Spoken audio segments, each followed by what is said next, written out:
Since I wanted to be a painter in my teenage years, and as I wrote in my autobiographical Istanbul, I wanted to be a painter till the age of 22.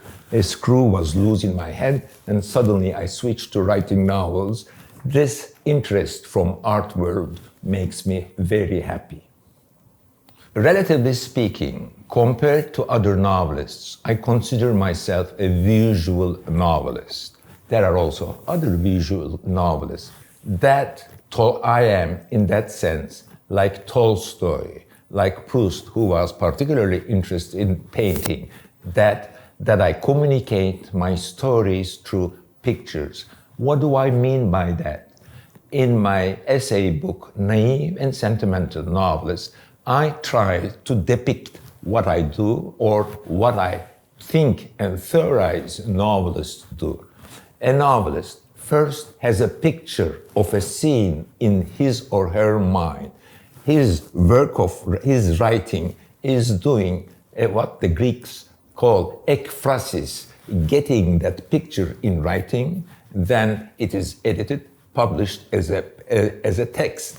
Then the reader grabs that text and tries, from the point of view of the writer, to evoke the same picture the writer had in his or her mind. So, literature, or at least fiction, for me, is a visual communication done through words.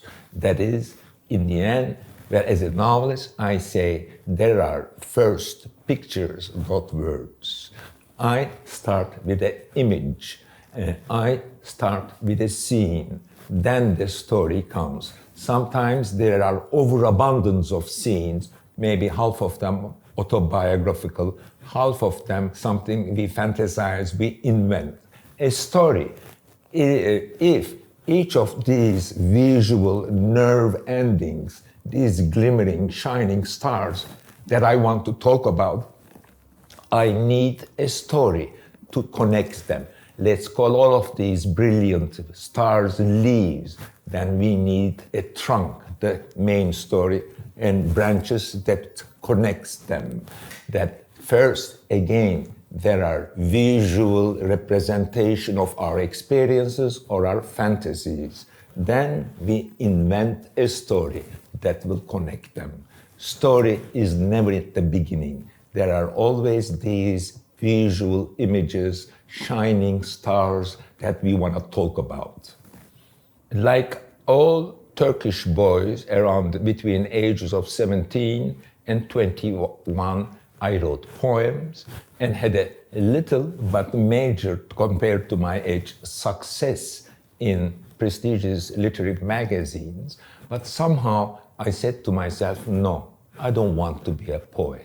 I want to be a novelist, but I can't explain to you why. But what is left of poetic sensibility is this, that writing a novel is operating in two moods.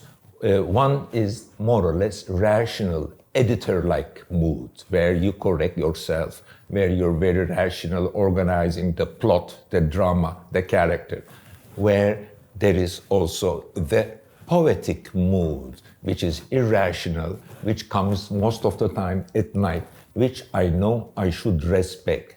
What I advise to the students is pay attention to your mood, pay attention to your poetic mood. If you see the wave like tsunami coming from there, just prepare a chapter that can only be written in that mood. I write my novels in different moods. Sometimes I'm very rational, very calculative. I work like an editor, and sometimes I really don't know what I'm doing, like a romantic poet. But then I edit and put all together to combine a whole which represent the moods of the characters. There is, of course, in art and literature, a place where you're just playing some music, you don't know where it is coming from. You're just writing, you don't know who's telling you what you're writing. And these are poetic moods that all artists, all writers know about. This may completely work in poetry, but in novels, then you have to sit at a table in a different mood and edit and make it clear and understandable and make it as a logical part of a unified whole.